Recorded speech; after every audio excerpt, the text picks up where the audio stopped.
one father, one impossible mission, and some of the most brutal martial arts action we've seen all year. But does the Furious actually live up to the hype, or is it all style with no substance? Stick around because the final act completely changes how you see the entire journey. If you're expecting a slow burn, forget it. The Furious wastes almost no time before throwing its main character into an impossible situation.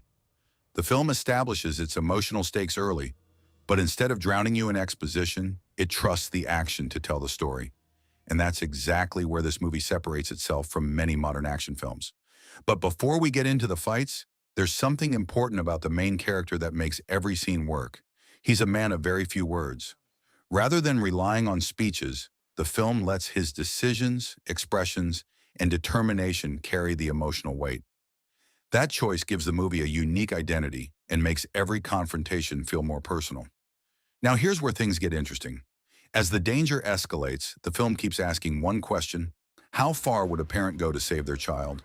Every challenge raises the stakes without losing sight of that central motivation. Then the action really kicks into another gear.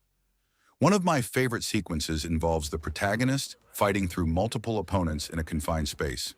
What makes it memorable isn't just the choreography, it's how every movement feels purposeful. He isn't simply overpowering everyone, he's constantly adapting, using timing, positioning, and the environment to survive. That's something many action movies miss. Instead of cutting every second, the camera often stays with the performers long enough for you to appreciate the skill behind the choreography. You can actually follow what's happening, which makes every impact land harder. Then another key character arrives, and the entire energy of the film shifts. Without giving away every detail, this is where the tension increases dramatically. The performances become more intense, the confrontations become more dangerous, and the movie starts building towards its explosive finale. But does the story keep up with the action? Mostly yes.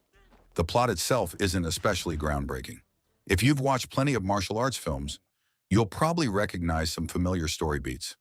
The difference is in the execution. The emotional stakes remain believable enough that you're invested even when you can see certain twists coming. Visually, the movie also deserves credit. Rather than drowning every fight in shaky camera work, it embraces clarity. The lighting, framing, and choreography all work together to keep your attention exactly where it should be, the performers. And that's becoming surprisingly rare. Now let's briefly talk about the ending. The final act delivers exactly what the movie has been building toward: a confrontation that tests both physical endurance and emotional resilience. It's not simply about winning one last fight, it's about everything the protagonist has sacrificed to reach that moment. What I appreciated most is that the film doesn't overcomplicate its conclusion. Instead, it stays true to its central themes of determination, family, and perseverance, allowing the emotional payoff to complement the action rather than compete with it. So, is The Furious worth watching? If you're looking for complex political intrigue or endless plot twists, probably not. But if you want tightly choreographed martial arts, committed performances, strong emotional motivation, and action that remains exciting from beginning to end, this film absolutely delivers. I'd give it an 8.5 out of 10. It doesn't reinvent the genre, but it knows exactly what it wants to be, and it executes that vision with confidence. Now I'm curious to hear your opinion. Which moment stood out to you the most? Did the action live up to the hype?